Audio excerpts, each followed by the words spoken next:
अब सीधे चर्चा होगी भारत और श्रीलंका के बीच मोहाली टेस्ट की। जी हां, मोहाली टेस्ट के पहले दिन भारत ने 6 विकेट के नुकसान पर 357 रन बनाए हैं। पहले दिन के नायक रहे विराट कोहली, जिनका आज ये 100वां टेस्ट था। लेकिन मोहाली की महफिल लूटी ताबड़तोड़ ऋषभ पंत ने, जिन्होंने 97 गेंदों पर 96 रन बनाकर समा बांध दिया।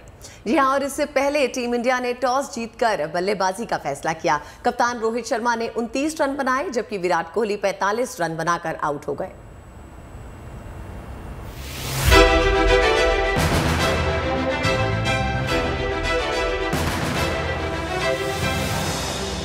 क्रिकेट की खुमारी हर तरफ छाई थी। रेड बॉल क्रिकेट का जादू कुछ इस अंदाज में मोहाली की सुबह में रोमांच और जुनून घोल रहा था। उस पर दर्शकों की मौजूदगी मानो सोने पर सुहागा।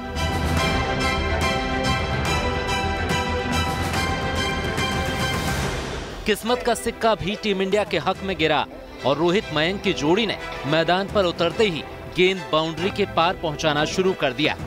रोहित शर्मा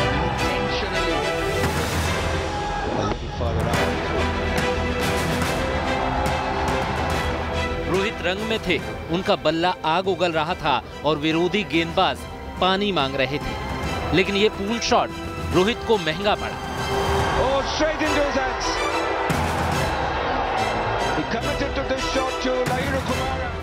रोहित शर्मा 28 गेंदों पर 29 रन बनाकर लाहिरू कुमारा की गेंद पर आउट हो गए।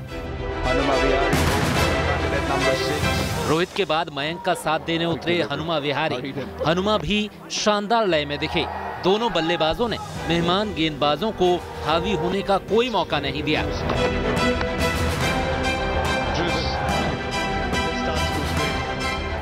टीम इंडिया के लिए सब कुछ चकाचक था कि तभी श्रीलंका को ब्रेक थ्रू मिला।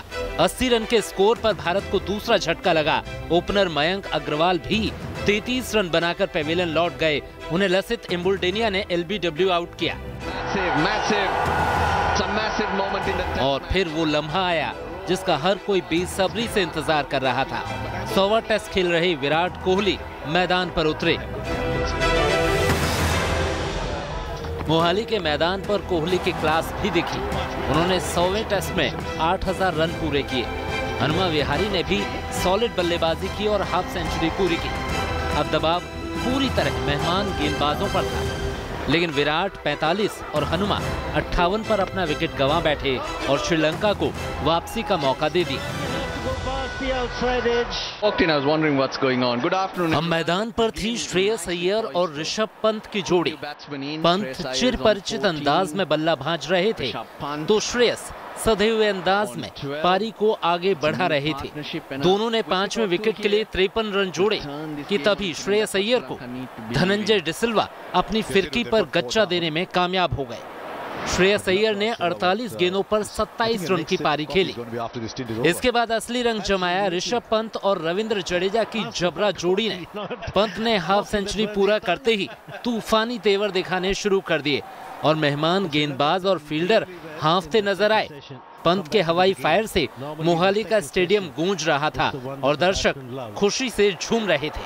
और इस तरह ऋषभ पंत मोहाली में बन गए पहले दिन के नायक। Bureau report, good news today. तो देखिए, पहले दिन का खेल जो है वो खत्म हो चुका है। 357 रन इंडिया की तरफ से स्कोर किया गया है, लेकिन इंतजार विराट के 71वें शतक का था। फिलहाल थोड़ा इंतजार और लंबा हो गया है क्योंकि विराट कोहली 45 रन बनाकर आउट हो गए हैं। लेकिन इंडिया इस वक्त ज़बरदस्त फॉर्म में नजर आ रही है। पिछले कई टेस्ट और जो वनडेज रहे हैं उसमें भी इंडिया की तरफ से शानदार प्रदर्शन किया गया। और मोहाली में इस वक्त कैसा उत्साह है, ये बताने के लिए सीधे आपको हमारे सहयोगी नितिन के पास लिए चलते हैं। नितिन, आज मोहाली में पहले दिन का खेल खत्म हो चुका है, क्या उत्साह है? और विराट से जो उम्मीदें थी वो उतनी पूरी तो नहीं हुई है, लेकिन बावजूद इसके उनकी तरफ से अच्छा क्रिकेट खेला गया है। क्या कहना है फैंस का?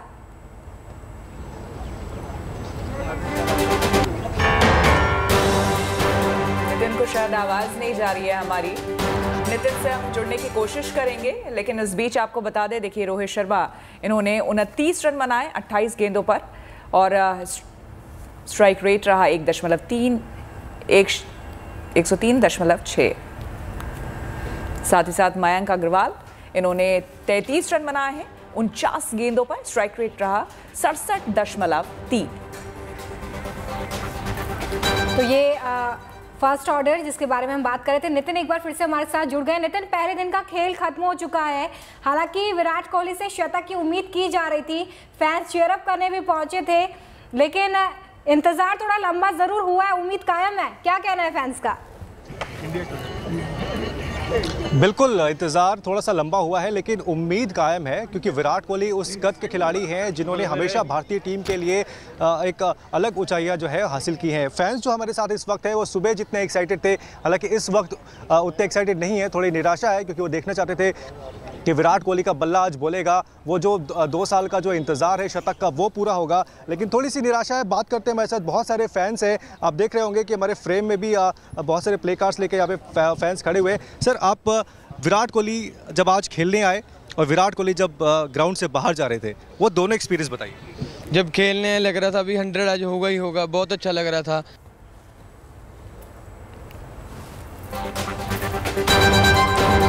देखिए, उम्मीदें कितनी ज़्यादा बढ़ जाती हैं। विराट कोहली का 100वां टेस्ट है और ऐसे में अब सबकी नज़र विराट पर है, लेकिन हमें अपने दूसरे प्लेयर्स को भी कम नहीं आंकना चाहिए। आफ्टर ऑल हम श्रीलंका के सामने खड़ी है टीम इंडिया, तो मुझे कहीं ना कहीं ऐसा लगता है कि उम्मीदें सबसे होनी चाहिए, और एक प्रेशर कहीं ना कहीं लगता है कि एक प्लेयर पर बहुत ज़्यादा हो जाता है जब वो मैदान में उतरता है। बिल्कुल, देखिए ऋषभ पंत की तरफ से भी काफ़ी अच्छा परफॉर्मेंस दिया गया है।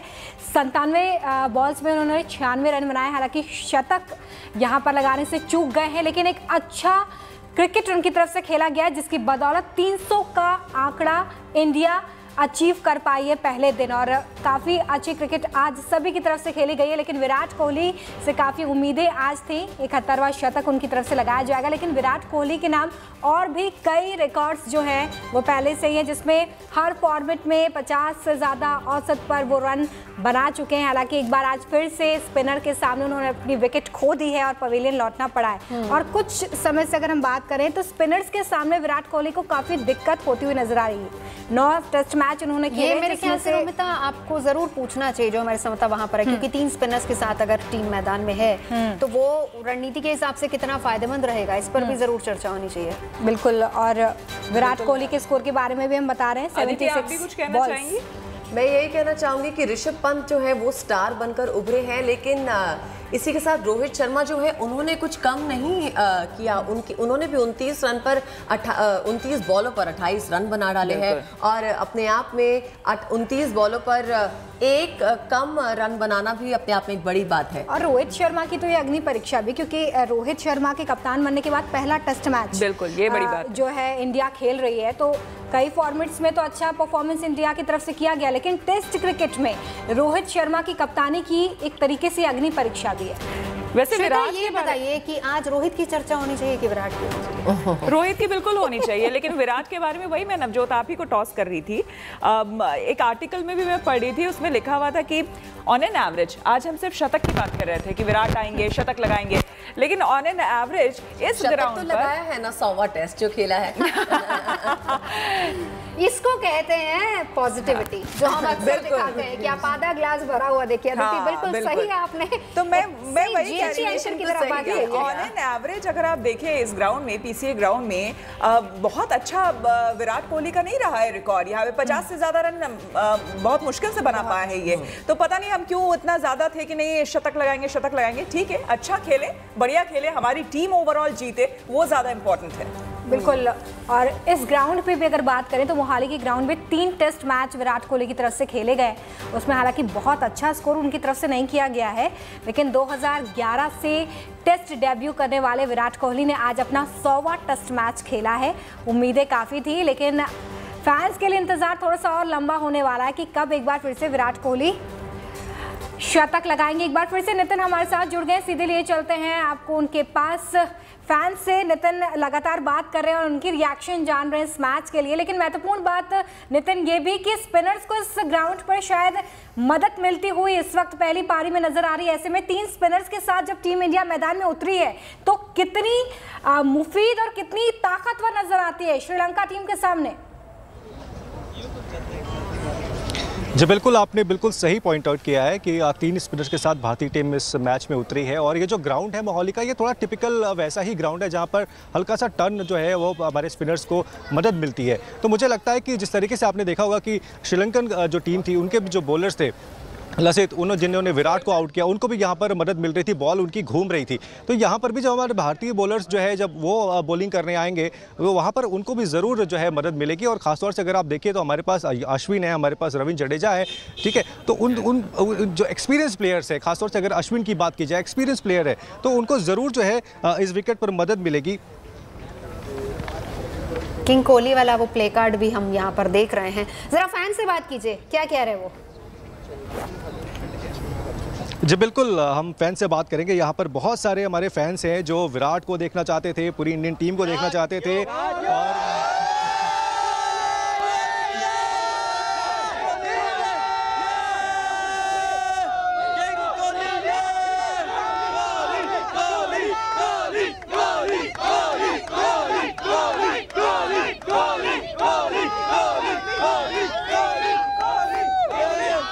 तो आप देख सकती हैं विराट भले ही इस मैच में 45 पे आउट हुए हों, लेकिन जो फैंस है उनका जोश जो है लगातार बना हुआ है। वो चाह रहे हैं कि जब विराट दूसरी पारी में आए तो उनके बल्ले से रन निकले। नितिन, मजा आया कुछ हमारे फैंस के साथ। आज का मैच कैसा लगा, जरा ये पूछिए।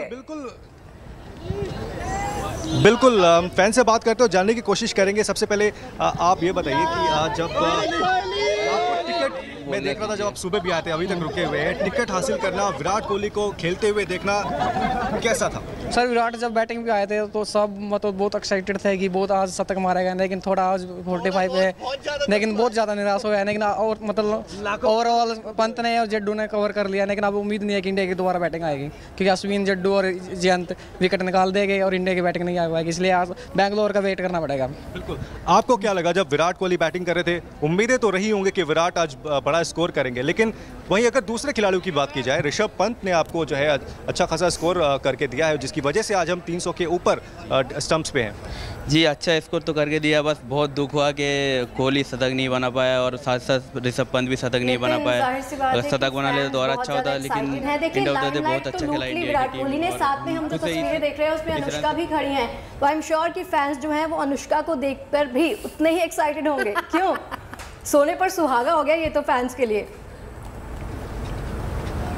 बिल्कुल सोने पे सुहागा है, क्योंकि अगर विराट कोहली के साथ ग्राउंड पर जब उनको मोमेंटो प्रेजेंट किया जा रहा था, वहाँ पर अनुष्का शर्मा साथ में खड़ी हुई थी और राहुल द्रविड़ ने जो है उनको मोमेंटो प्रेजेंट किया उनके 100वें मैच के ऊपर में। तो फैंस के लिए ऑब्वियसली एक पंथ दो काज हो गया। वो आए थे विराट कोहली को देखने और साथ साथ अनुष्का, उनका भी जो है उन्होंने मैच ग्राउंड के ऊपर में जो है उनको देख पाए। मतलब इस बार मोहाली के मैदान में बहुत शुक्रिया आपका साथ जुड़ने के लिए। कोहली कोहली हो रहा है हर पास से, कोहली कोहली हो गया तो ये भी फैन ही लगते पे मैंने सारे फैन से कि उत्थे इकट्ठे होए सी पंजाब च ते कोहली कोहली होना ही सी। चलिए, मोहाली टेस्ट वैसे बहुत सारे कई मायनों में विराट कोहली के लिए बहुत खास रहा। 100वें टेस्ट में यूं तो किंग कोहली ने 45 रन बनाए, लेकिन दर्शकों का दिल जीतने में उन्होंने कोई कोर कसर नहीं छोड़ी। और जैसे कि हमारी अदिति ने कहा कि भाई अपने आप में ये शतक है कि वो 100वां टेस्ट वहाँ पर खेल रहे हैं।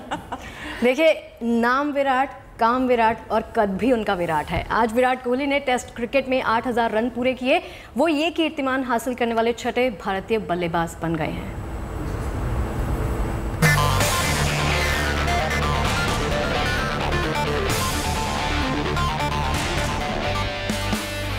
यकीनन ये लम्हा बेहद खास है। विराट का 100वां टेस्ट। मोहाली के मैदान पर टेस्ट मैच शुरू होने से पहले कोच राहुल द्रविड़ ने किंग कोहली को सम्मानित किया। इस मौके पर अनुष्का शर्मा भी विराट के साथ दिखीं। Indeed a special moment for me. My wife is here with me. My brother's here as well in the stadium. All my family members, my coach from childhood, all are very proud. All my teammates, thank you so much for all your support over the years. It is indeed a team game, and this journey couldn't have been possible without all of you, those who played with me for a long period of time. To the BCCI as well for giving me the opportunity to represent. That I was able to strive through and play the purest format of the game and get to 100 Test matches, which is something that I'm very proud of. इसी के साथ Virat Kohli 100वां test खेलने वाले 12वें भारतीय बन गए। उनसे पहले सुनील गावस्कर, दिलीप वेंगसरकर, कपिल देव, सचिन तेंदुलकर, अनिल कुंबले, राहुल द्रविड़, सौरव गांगुली, वीवीएस लक्ष्मण, वीरेंद्र सहवाग, हरभजन सिंह और ईशांत शर्मा ये कीर्तिमान हासिल कर चुके हैं। फिर वो लम्हा आया जब बल्ला थामे विराट कोहली मैदान पर उतरे। दर्शकों ने दिल खोलकर अपने स्टार का स्वागत किया। विराट ने 45 रन की छोटी लेकिन असरदार पारी खेली। इस दौरान उन्होंने 5 जबरदस्त चौके भी जड़े। मोहाली के मैदान पर विराट ने एक और रिकॉर्ड भी बनाया। उन्होंने टेस्ट में 8000 टेस्ट रन पूरे किए। श्रीलंका के खिलाफ 38वां रन बनाते ही विराट कोहली भारत के लिए टेस्ट क्रिकेट में 8000 रन पूरे करने वाले छठे बल्लेबाज बन गए। विराट कोहली से पहले इस लिस्ट में सचिन तेंदुलकर, राहुल द्रविड़, सुनील गावस्कर, वीवीएस लक्ष्मण और वीरेंद्र सहवाग जैसे दिग्गज अपना नाम दर्ज करवा चुके हैं।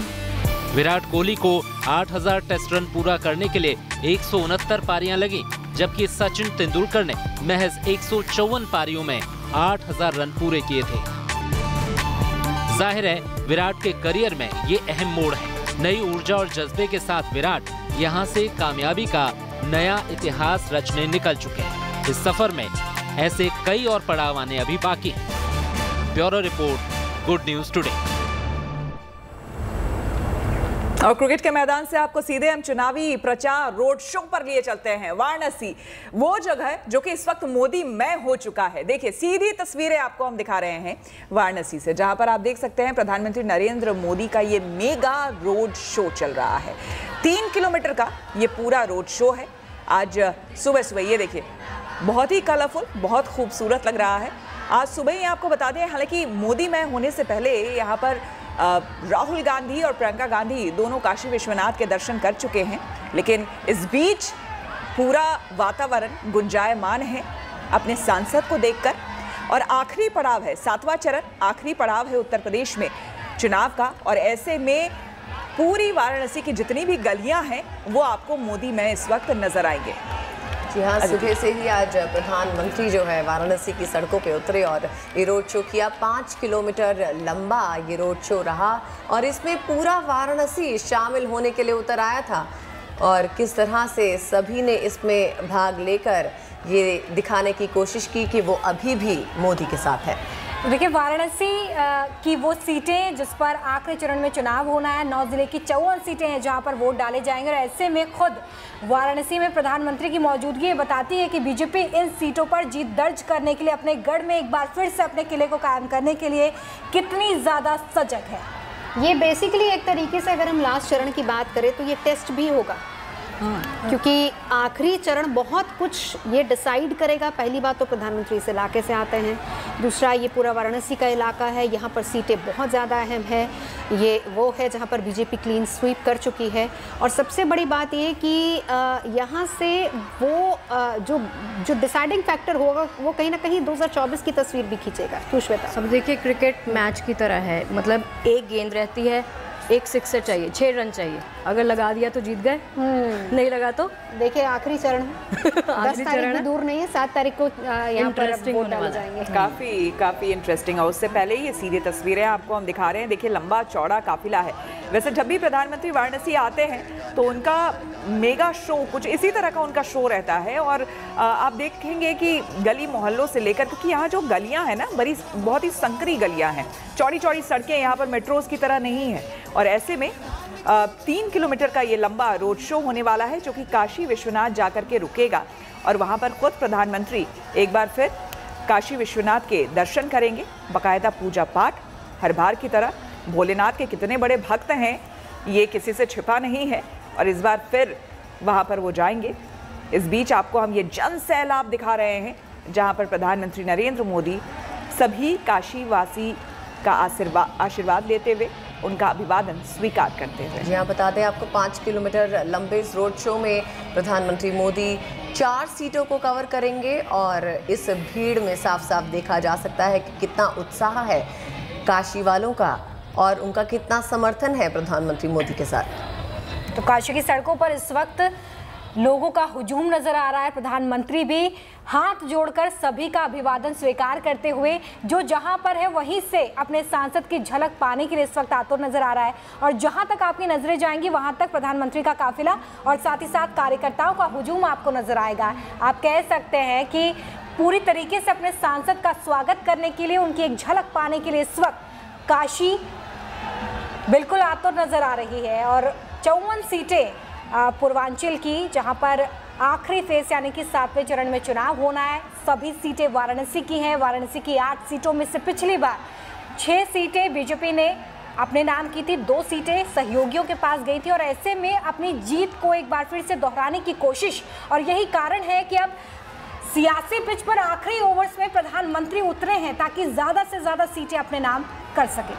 और ये जन सैलाब, ये हुजूम आप देख सकते हैं, लगातार मोदी मोदी के नारे लगाते हुए बीजेपी का झंडा, जाहिर सी बात है कार्यकर्ता भी यहाँ पर बहुत हैं। और ये गाड़ियों का रेला, ये भी दिलचस्प है। कई लोग तो रैली देखने के लिए आते हैं कि आखिर प्रधानमंत्री की रैली होती है तो कैसी रैली होती है, तो कितनी भीड़ होती है, ये देखने के लिए बहुत लोग आते हैं, क्योंकि ऐसी भीड़ शायद ही शगुफ्ता देखने को मिलते होंगे। और इंटरेस्टिंग चीज़ नवजोत श्वेता, वो ये कि इससे पहले जब हम 4 बजे का शो कर रहे थे, तो जब मैंने अपने सहयोगी से बात की तो उन्होंने कहा इस रोड शो के बाद अखिलेश का रोड शो होगा, तो कंपैरिजन किया जाएगा कि भीड़ यहाँ पर ज्यादा है या वहाँ पर ज्यादा है, तो देखेंगे कि कितने सपोर्टर्स हैं। ये भी अभी समझ में नहीं आ रहा है। हालांकि इसका रोड मैप जो है वो तैयार किया गया है, लेकिन जिस तरीके से, जिस गति से ये आगे बढ़ रहा है, ये कब खत्म होगा फिलहाल यही कहना मुश्किल नजर आ रहा है। मलदहिया से शुरू हुआ प्रधानमंत्री का रोड शो पूरे 5 किलोमीटर लंबा रहेगा। इसमें 4 सीटें प्रधानमंत्री मोदी कवर करेंगे। और भक्तों का हुजूम वैसे तो काशी में आमतौर पर दिखता ही है, लेकिन आज यहाँ पर मोदी जी के लिए दिख रहा है।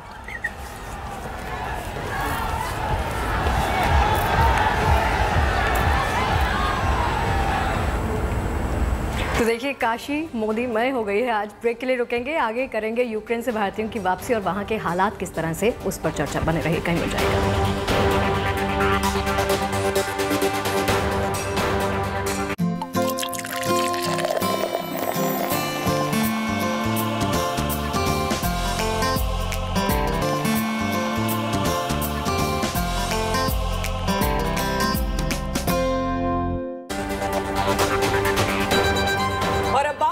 ऑपरेशन गंगा की। जी हां, अगले 2 दिनों में यूक्रेन से 7,500 छात्रों की वापसी का प्लान है। सरकार युद्ध स्तर पर छात्रों की सकुशल वापसी सुनिश्चित करना चाहती है। बिल्कुल, देखिए 10 मार्च तक सभी भारतीयों को वापस निकालने का संकल्प लिया जा चुका है। गुड न्यूज़ ये है कि रूस और यूक्रेन के बीच में ह्यूमन कॉरिडोर बनाने पर रजामंदी हो चुकी है। इससे भी रेस्क्यू के काम में काफ़ी तेजी आएगी।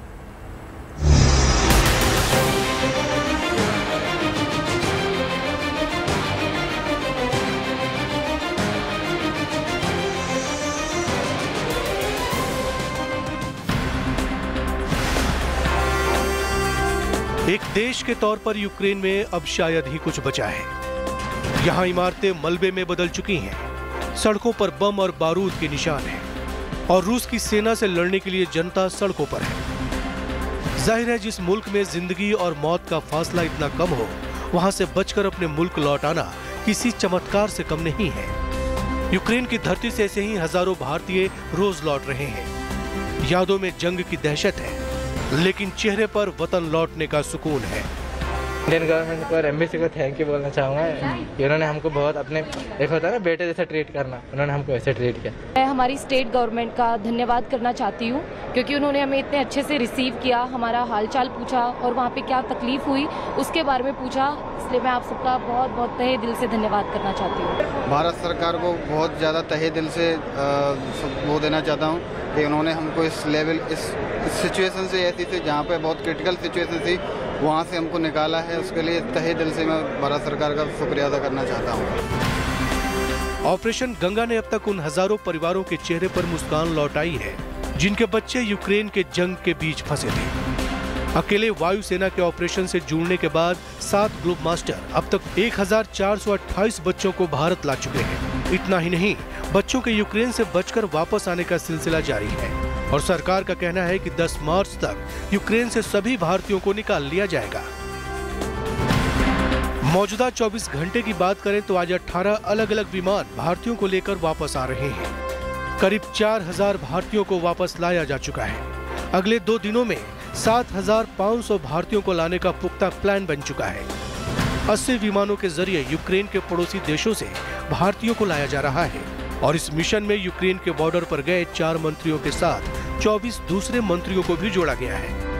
जाहिर है ऑपरेशन गंगा ने न केवल यूक्रेन से लौटे भारतीयों की मुस्कान उन्हें लौटाई है, बल्कि तमाम बेजुबानों को भी नई जिंदगी दी है।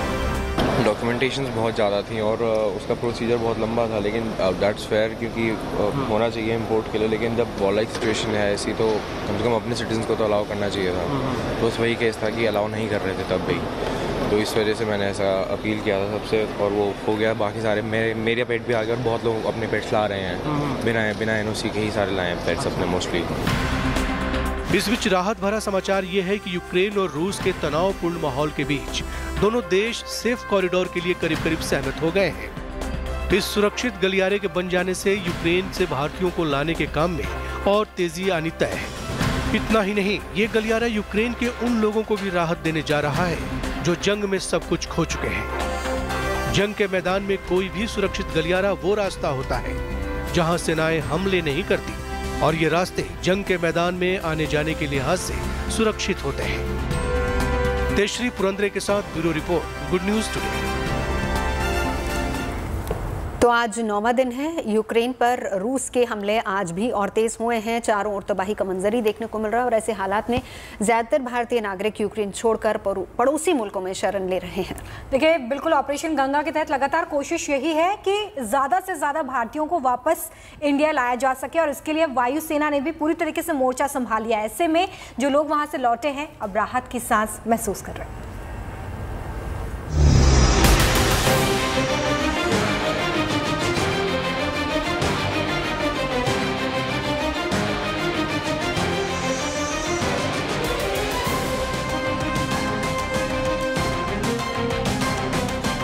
जोश, जज्बे और जुनून से भरी है वतन वापसी की ये दास्तां। हिम्मत और हौसले से भरी है जंगी मुल्क से सुरक्षित बच निकलने की ये जर्नी।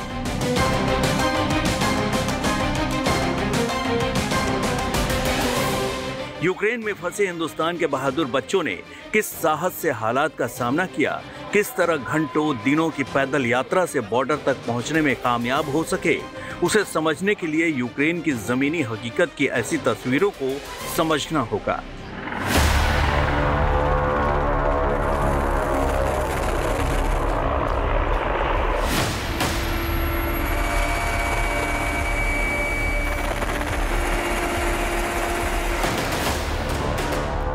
आसमान में मंडराते रूसी वायुसेना के फाइटर प्लेन से निकली गोली कब कहां किसे निशाना बना डाले कोई नहीं जानता।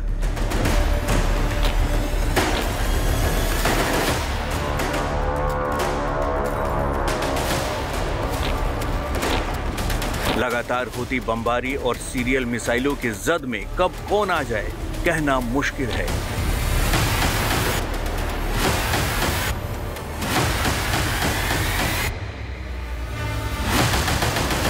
ऊपर हवा में मंडराता खतरा और उस पर बर्फबारी ने लोगों की मुश्किलों को और बढ़ा दिया है।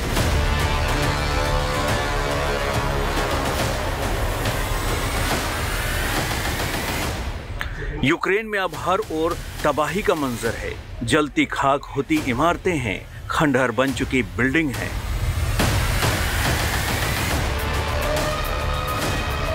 कीव और खार्किव के बाद अब चेर्निहिव रूसी सैनिकों के निशाने पर है। चेर्निहिव पर रूसी एयर स्ट्राइक के बाद कुछ सैटेलाइट तस्वीरें सामने आई हैं, जिससे पता चलता है कि तबाही का मंजर कितना खौफनाक है।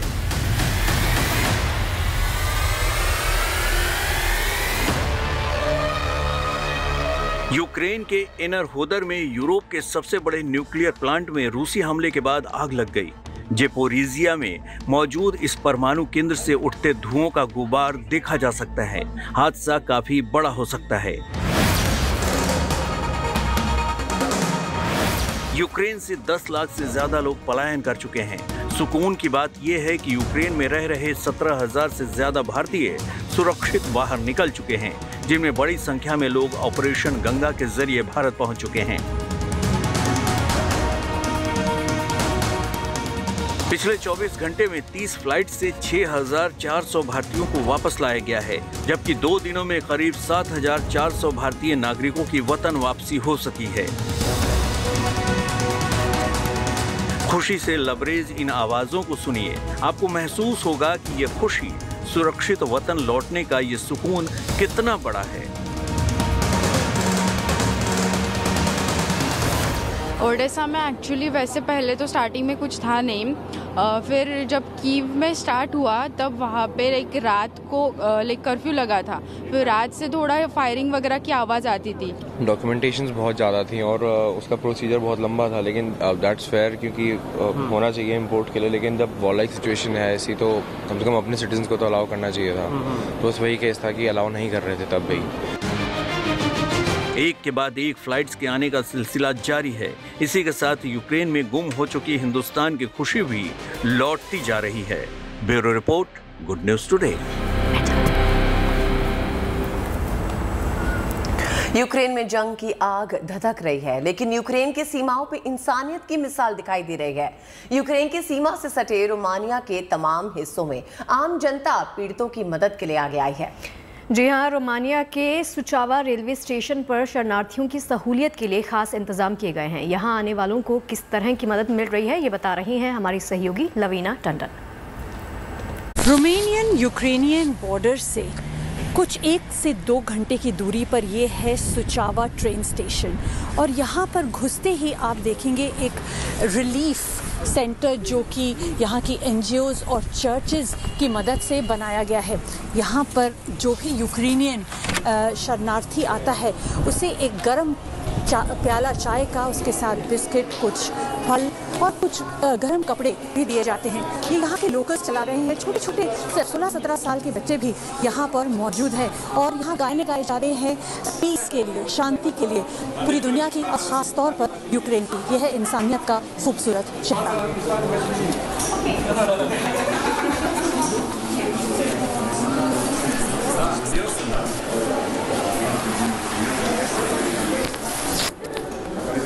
टंडन, आज तक सुचावा, रोमानिया।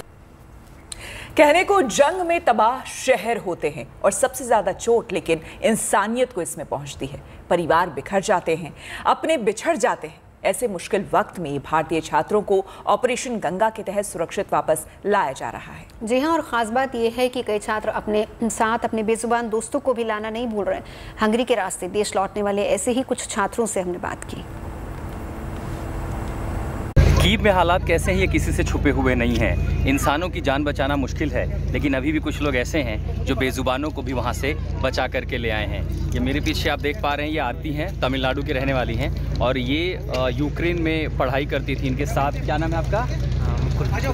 मुकुल और आरती जो है वहाँ से जान बचा करके निकलने की कोशिश करते रहे। हालात वहाँ ख़राब हो रहे थे, लेकिन अब खुद को तो बचाया ही, बंकरों में रहे, धमाकों की आवाज़ सुनते थे, लेकिन लूसी और ब्रूसी ये 2 उनके जो पालतू थे जिनके साथ उनका समय बीतता था, ये उनको भी अपने साथ लेके आए। बहुत सारे हमने तस्वीरें देखी कि जो भारतीय वहाँ से चले, जिनके साथ उनका वहाँ समय बीतता था, उनको वहाँ उन्होंने अकेले में नहीं छोड़ा। तो आरती और ये मुकुल, ये वो लोग हैं जो वहाँ से निकले, अपनी भी जान बचाई और साथ ही इन बेजुबानों को भी अपने साथ वो यूरोप लेकर के आए हैं। कोशिश ये भी है कि इनको किसी तरह अपने साथ अपने वतन लेके जाएं, ताकि अपनी जान बचाई है तो ये भी सुरक्षित रहें। ये इंसानियत की मिसाल है, लेकिन साथ में ये भी होता है कि आपके साथ जो परिवार बन गया है, जो आपका दोस्त बन गया है, ये लूसी और ब्रूसी, ये भी किसी तरह सुरक्षित वहाँ से लौट आएँ। ये बहुत बड़ी मानवीय त्रासदी है जब रिफ्यूजी आप लोगों को देखते हैं बड़ी संख्या में, लाखों की संख्या में यूक्रेन से निकल रहे हैं। बेजुबानों के बारे में कौन सोचेगा, लेकिन हाँ, कुछ लोग हैं जिन्होंने बेजुबानों के बारे में भी सोचा।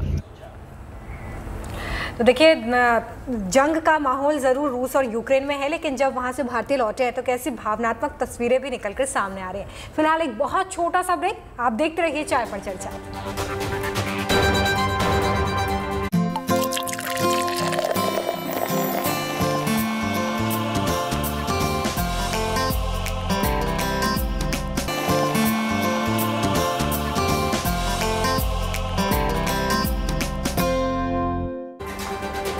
और और ब्रेक के बाद स्वागत है आप सभी का। रूस और यूक्रेन के बीच में युद्ध जारी है, जिसको लेकर दुनिया शांति की अपील कर रही है। लोग अपने अपने तरीके से शांति संदेश किस तरह से भेज रहे हैं, अदिति? जी हाँ, जल्द से जल्द दोनों देशों के बीच आपसी सहमति बन जाए। इस बीच पुरी के कलाकार सुदर्शन पटनायक ने कला के जरिए शांति की अपील की है, जिसने रेत पर एक बच्चे की मूर्ति को उकेरा है, जो दोनों मुल्कों के राष्ट्रपति से युद्ध रोकने की अपील कर रहा है।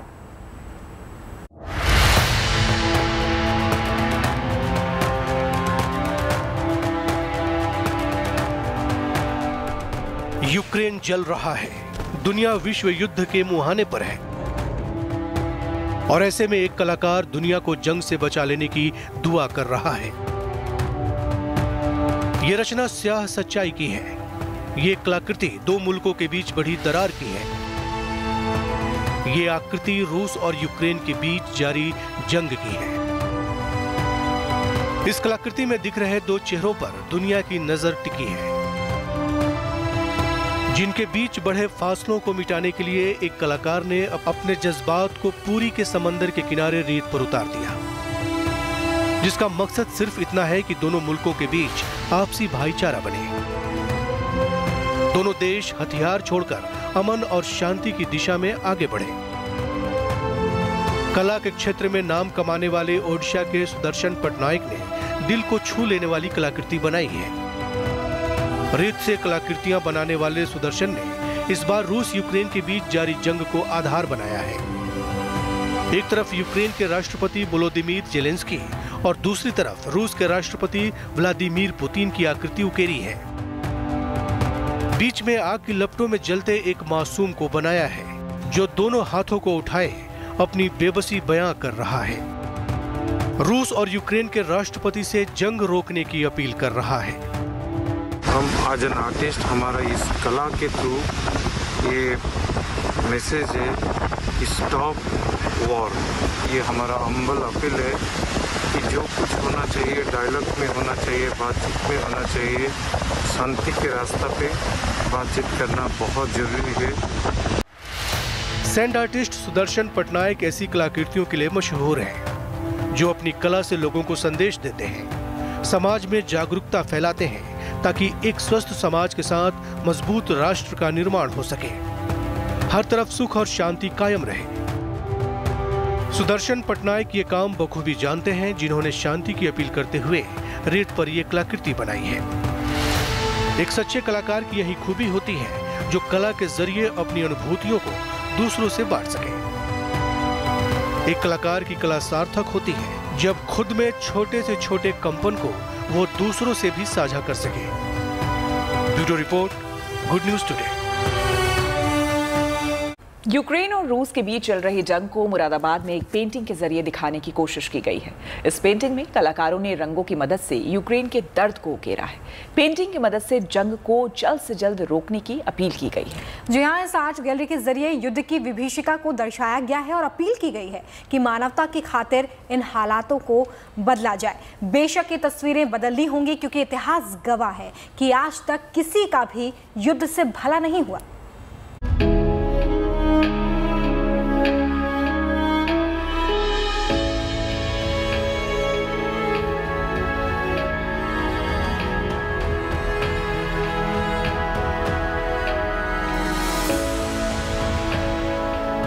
इन रंगों में दर्द की दास्तां छिपी है। दीवारों पर संवेदना की लकीरें बिखरी हैं। मुरादाबाद में ये पेंटिंग एग्जीबिशन रूस और यूक्रेन के युद्ध में हुई त्रासदी को बयां कर रही है। रूस के हमले से तबाही झेल रहे यूक्रेन में हर तरफ खौफ का मंजर है। बेकसूर लोगों की जान जा रही है, परिवार बिखर रहे हैं।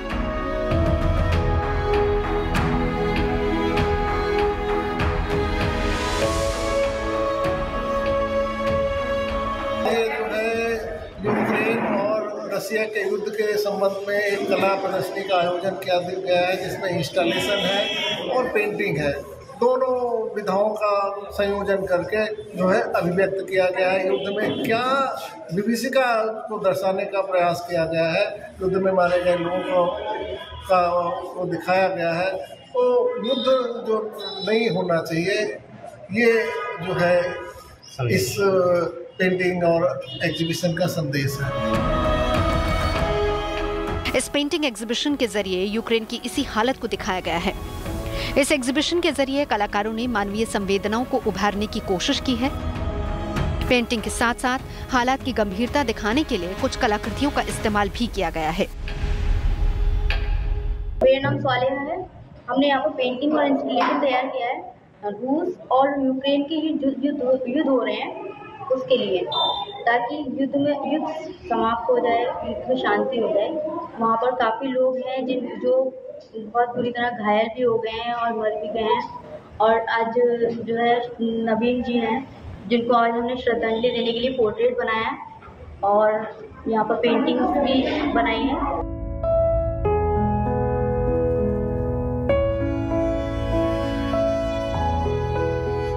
जंग की मार झेल रहे यूक्रेन की इस हालत ने पूरी दुनिया को बेचैन कर दिया है। पूरी दुनिया मना रही है कि जंग जल्द से जल्द खत्म हो जाए। इस प्रदर्शनी में भी कलाकारों ने अपने हुनर के जरिए यूक्रेन में जल्द से जल्द अमन बहाली की कामना की है। Bureau report, good news today. फिलहाल वक्त हो चला एक छोटे से ब्रेक का, लेकिन जल्द ही लौटेंगे, कहीं जाइएगा नहीं।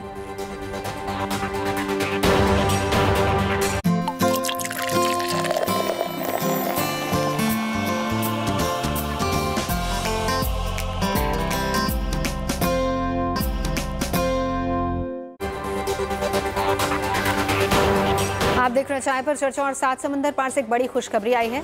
जानना आपके लिए बहुत जरूरी है। कोरोना नियमों से आजादी मिल गई है और ये पहला मौका होगा जब अमेरिका के लोग बिना मास्क के आजादी से घूम सकेंगे।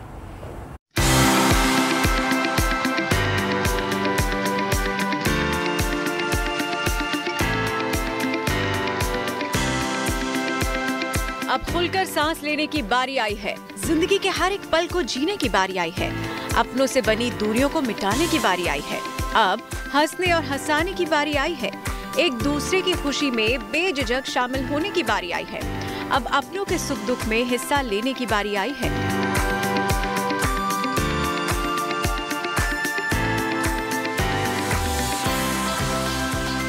फिर से हंसते मुस्कुराते चेहरे दिखेंगे, खिलखिलाते चेहरे दिखेंगे, चहचहाते बच्चों के चेहरों की खुशी दिखेगी।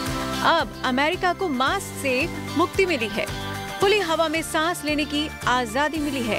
अब तक लोगों को कोरोना नियमों से आजादी मिली थी, लेकिन ये पहला मौका है। लोग अब मास्क के नियमों से आजाद हुए हैं।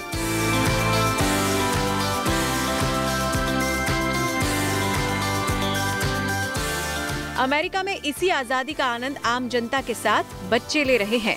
कोरोना काल में ऐसी तस्वीरें बड़ा सुकून देती हैं, जब आप खुली हवा में खुलकर सांस लेते हो। दिसंबर 2019 से शुरू हुई इस महामारी ने पूरी दुनिया में तबाही मचाई और लोगों को घरों में कैद कर दिया। लेकिन कुछ देश ऐसे भी सामने आए जिन्होंने इस चुनौती का सामना किया और अपनी तैयारियों पर पूरा जोर दिया, जिससे कोरोना जैसी महामारी को मात देने में आसानी हुई।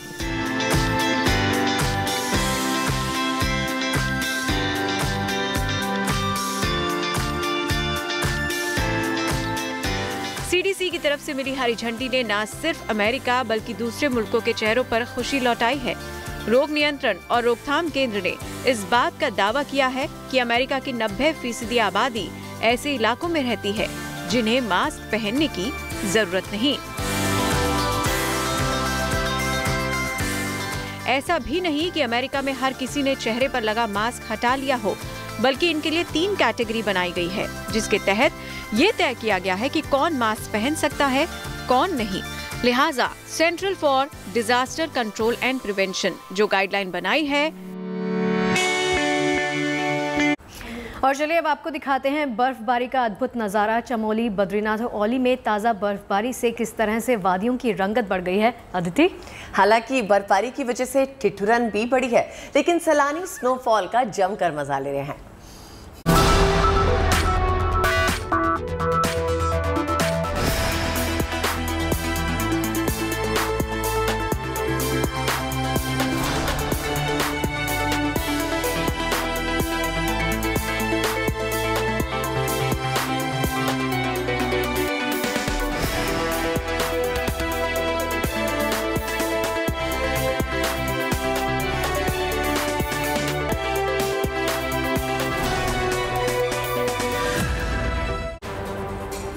बोला ना मैंने, फ्राई ये है, ये फ्राइडे नहीं है, ये गुड वाला फ्राइडे है, जिसमें कोशिश यही कि आपको और इन सबको पॉजिटिविटी का डोज देकर जाएं। और इस वक्त तो ये बहुत जरूरी है। हमारे शो की आपको बता दें कि खासियत यही है कि खबरों के कड़क दस्तरखान में आपको गुड न्यूज वाली स्माइल मिलती रहे। तो कायम रखिए चेहरे पे ये स्माइल, इससे फेस वैल्यू बढ़ती है। वो कहते हैं ना, चाय हो या चर्चा, मजा सबके साथ आता है। हमारी भी कोशिश यही है, तो आप भी अपना बहुत ख्याल रखिए। जी हाँ, हम मिलेंगे आपको सोमवार को और उम्मीद यही करते हैं कि जंग के मैदान में जल्द अमन के फूल खिले। देखते रहिए गुड न्यूज टुडे।